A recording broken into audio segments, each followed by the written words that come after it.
Buenos días, maestros y compañeros. Mi equipo está conformado por García Guevara Noé Aarón, Reyes Romero Ricardo Dionisio, Guerrero Arcibar Sergio Iván, Torres Galván Roberto Carlos y su servidora Irene Nicasio Paulina. Y nosotros les vamos a hablar sobre los servicios de base de datos. ¿De qué trata o en qué consiste el tema de servicios de bases de datos? De acuerdo, el tema de servicios de bases de datos abarca varios temas en sí, siendo el principal y en el cual nosotros nos centramos a continuación sería el de gestión de bases de datos. Este tema nos ayudará a comprender cómo es que se comportan y qué funciones tiene un sistema gestor de bases de datos, siendo un software que nos ayuda a modificar o eliminar bases de datos y el contenido que estos contienen, ya sea mediante un sistema gestor de bases de datos o mediante la terminal. A continuación les proporcionaremos lo que serían los conocimientos necesarios para poder instalar el servidor de MySQL dentro del sistema operativo de Ubuntu, únicamente utilizando la terminal de dicho sistema operativo y una serie de comandos, además de, obviamente, conexión a Internet para lo que sería descargar el servidor de MySQL.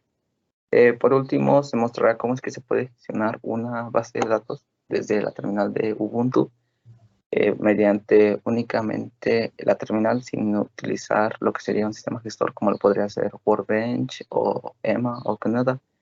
Crearemos lo que serían la creación de tablas, de consultas, de inserciones y otras cosas más, pero esto lo veremos un poco más adelante con mi compañera Noé cuando nos muestre algunos ejemplos. ¿Qué es o qué son? Básicamente es un tipo de software de servidor que nos permite la organización de información mediante el uso de tablas, índices y registros. Se utilizan para la ejecución de gestores de bases de datos para que varios usuarios puedan hacer operaciones sobre ellas al mismo tiempo. Pueden estar situados en lugares diferentes. También pueden acceder a las bases de datos por medio de terminales o equipos con un programa llamado cliente que permite el acceso a ellas. Esto hace referencia a la arquitectura de software de cliente-servidor, y a estas características le añadiremos una más, la cual es que debe proporcionar servicios de forma global y a medida de lo posible independientemente de la plataforma. Las bases de datos que existen dentro de estos servicios o servidores nos sirven para gestionar y administrar inmensas cantidades de información, como sucede en diferentes casos de empresas, las cuales pueden ser como instituciones, universidades o bancos, las cuales almacenan datos de sus usuarios o sus clientes, tales como direcciones, teléfonos, emails, ingresos, egresos, calificaciones, etc. Esto surge de la necesidad de las empresas de manejar grandes y complejos volúmenes de datos. Al momento de querer o requerir mostrar esta información con un conjunto de sus clientes o un cliente en específico, esto de manera segura, pues esto debe permitir a este enfoque, hasta esta altura, que un sistema gestor de bases de datos pues nos ofrezca una solución de forma fiable, rentable y de alto rendimiento.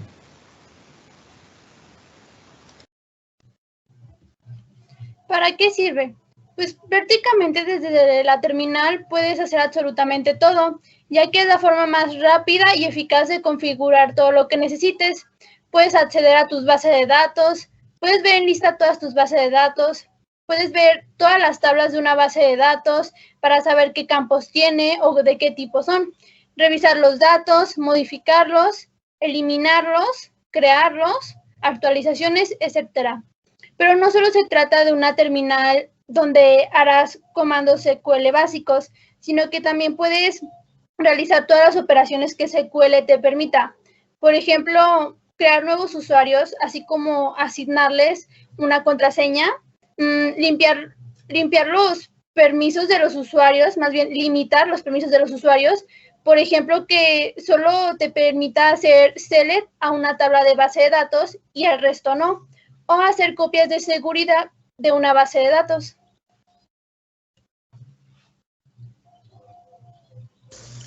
Ahora, ¿para qué se usa una base de datos? En sí, un sistema gestor de base de datos nos debe permitir construir la misma base. Esto para guardar los datos en algún medio controlado por el mismo sistema gestor. También nos debe permitir manipular la base de datos, ya sea para realizar consultas, actualizarla o generar informes de la misma. Las características de un sistema gestor de base de datos son, por ejemplo, la abstracción de la información. Esto quiere decir que los sistemas de gestor ahorran a los usuarios detalles acerca del almacenamiento físico de los datos. Da lo mismo si una base de datos ocupa uno o cientos de archivos. Este hecho se hace transparente al usuario, así se definen varios niveles de abstracción. Otra de las cosas que también nos permite es la independencia, ya que la independencia de los datos consiste en la capacidad de modificar el esquema tanto físico o lógico de una base de datos sin tener que realizar cambios en las aplicaciones que se sirven de ella. Otra de las cosas es la seguridad, ya que la información almacenada en una base de datos puede llegar a tener un gran valor. Los sistemas gestores deben garantizar que esta información se encuentra segura frente a usuarios malintencionados que intenten tener información privilegiada. Frente a ataques que pueden manipular o destruir la información, o simplemente ante las torpezas de algún usuario autorizado pero despistado. En sí, normalmente las bases de datos disponen de un complejo sistema de permisos a usuarios y grupos de usuarios, lo mencioné anteriormente por mi compañera Paulina, que nos permite otorgar diversas categorías de permisos. Y por último, una de las cosas que también nos permite o lo podemos usar son el respaldo y la recuperación, el cual la base debe permitir proporcionar una forma eficiente de realizar copias de respaldo de la información almacenada en ellos y de restaurar a partir de dichas copias los datos que se hayan podido perder.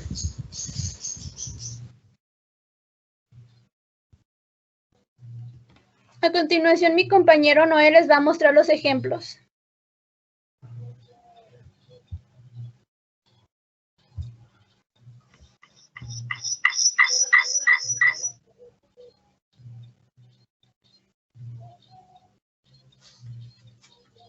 Antes de mostrar los ejemplos, les mostraré los comandos básicos para hacer la instalación,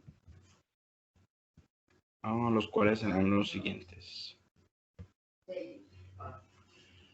Primero necesitaremos el comando sudo apt update para actualizar el índice de paquetes del servidor. Este comando solo es si previamente no es actualizado. Supongamos que no lo hemos hecho, ejecutamos este comando para actualizar. A continuación ocuparemos el comando sudo apt install mysql-server para instalar el servidor. Para nuevas instalaciones de MySQL debemos ejecutar el comando sudo mysql-security-installation. Para ejecutar este comando nos aparecerán dos preguntas, que son estas que se ven a continuación como en un tono más gris. En la primera opción se elige la opción Y para indicar que deseas continuar, que deseas avanzar. En caso de que no, puedes elegir la palabra no, perdón, o elegir la letra N. La segunda pregunta o la segunda opción que debemos tomar en cuenta es la forma en la que vamos a usar. Nosotros utilizaremos la opción que es el número 2 y presionaremos Enter, que es la forma strong. Para el siguiente paso te pedirá que introduzcas una contraseña, la cual introducirás una vez y deberás corroborar abajo para ver que sea igual a la que introduciste ya primero. Si tu contraseña es igual y ya todo está bien, te indicará que para continuar presiones la tecla Y. Si estás de acuerdo con tu contraseña y ya es la contraseña que vas a dejar, pues solo puedes escribir la letra Y, ya sea minúscula o mayúscula, y das Enter, y esto te permitirá seguir. Después de esto, para entrar al superusuario root, debemos ejecutar el comando sudo -i, el cual te permitirá entrar al superusuario root. Aquí en este paso te va a pedir que introduzcas la contraseña, pero no va a ser la que acabas de introducir. Sería la contraseña que introduces para entrar a tu máquina o tu contraseña principal. Después ejecutamos el comando mysql-u, indicando el usuario, en este caso sería el usuario root, y -p para posteriormente dar enter. Y después de esto nos pide la contraseña. Ahora sí es la contraseña que agregamos en el paso anterior, la cual verificamos que sea la misma 2 veces. Escribimos 2 veces para poder verificar que sea la misma, perdón. Después de esto, nos vamos a la terminal, en la cual escribimos, como ya les había comentado, el comando sudo -i para entrar al superusuario. Nos pedirá la contraseña. Esta es la que les comentaba que era la contraseña principal de la computadora. La introducimos y como vemos aquí, ya entramos en el superusuario root. Ahora lo que debemos hacer es ejecutar el comando mysql-u, indicando que entraremos con el usuario root, -p para que nos pida la contraseña. En este caso es la contraseña que introducimos después.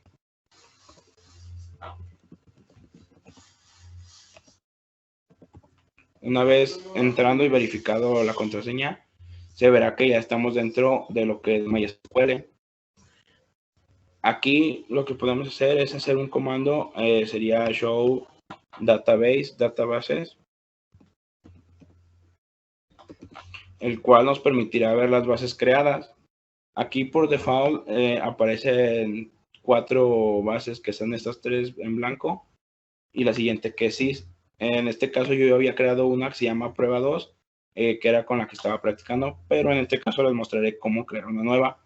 Para crear una nueva solo ocupamos el comando create database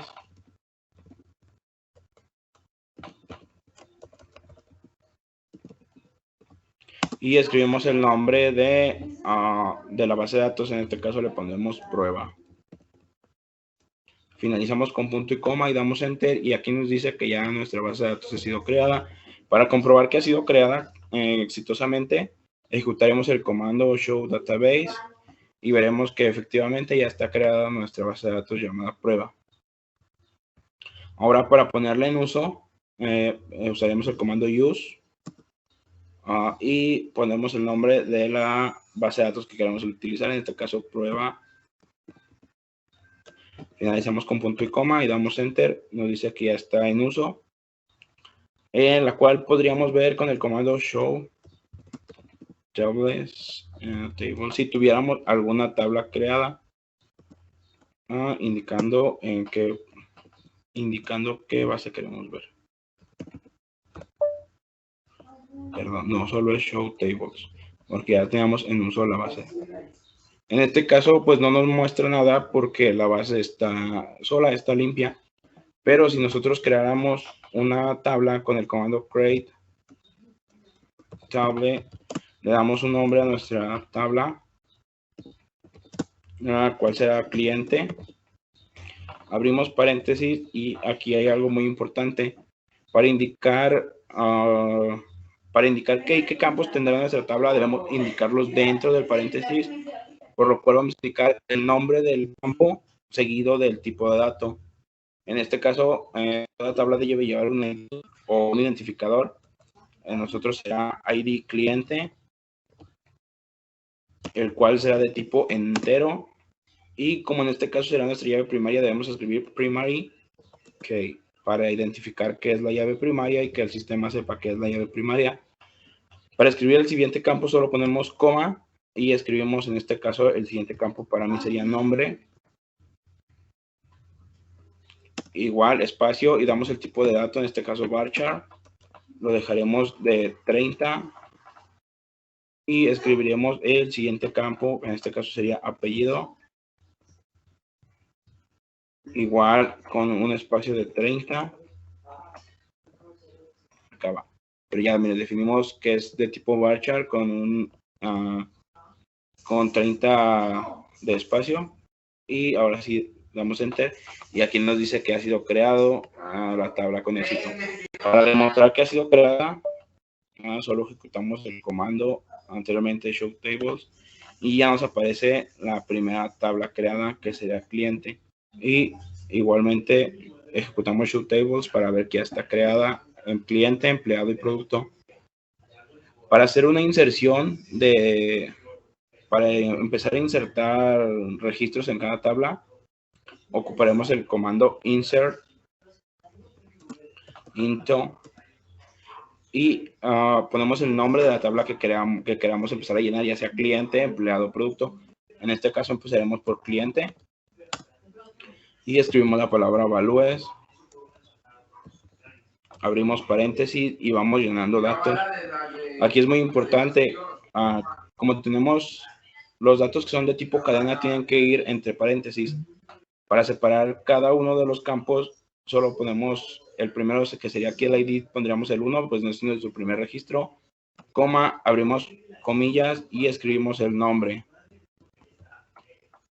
En el siguiente caso ponemos coma para separar el siguiente campo, abrimos comillas y ponemos el apellido.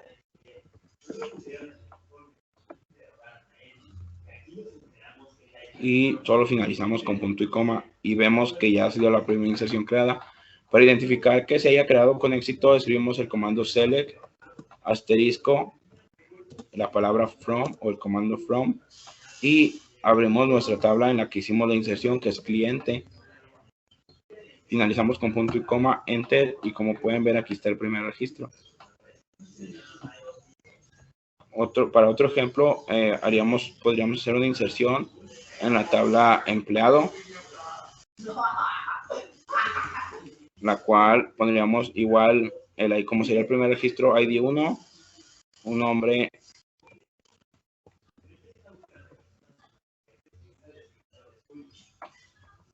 y un apellido.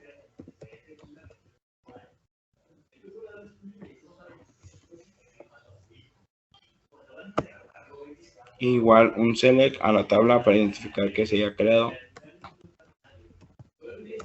Y aquí está el primer registro. Quisiéramos ver las tablas, pero quisiéramos ver el tipo de dato de cada inserción. Solo ejecutaremos el comando show columns y el nombre de la palabra from, y el nombre de la tabla que queremos ver, pues decir cliente, punto y coma, y nos muestra que el ID es de tipo int, el nombre es de tipo varchar y el apellido es de tipo varchar, y así puede ser con cada una, int y la descripción varchar. En este caso, si quisiéramos eliminar una tabla, pues ya solo sería cuestión de ejecutar el comando drop, poner el nombre de la tabla. En este caso eliminaremos producto, finalizamos con punto y coma. Perdón, me faltó especificar qué es lo que quiero eliminar. Aquí sería drop table, la tabla que quiero eliminar. Sería drop table y el nombre de la tabla. Ahora sí eliminamos y hacemos un show tables para ver que ya ha sido eliminada la tabla producto. Ya se lo contamos con cliente y empleado. Estos son algunos de los comandos más sencillos, pero nos sirve para generar principalmente la base y generar como las principales tablas que podemos ver, estar viendo los tipos de datos, ver cómo se puede hacer una inserción, ver cómo eliminar la A que era prueba, que era la que teníamos en uso. Eso sería todo de mi parte, son los ejemplos que puedo mostrar y son ejemplos sencillos, pero son de buen funcionamiento y son como los comandos más básicos. Los dejo con mis compañeros para la conclusión.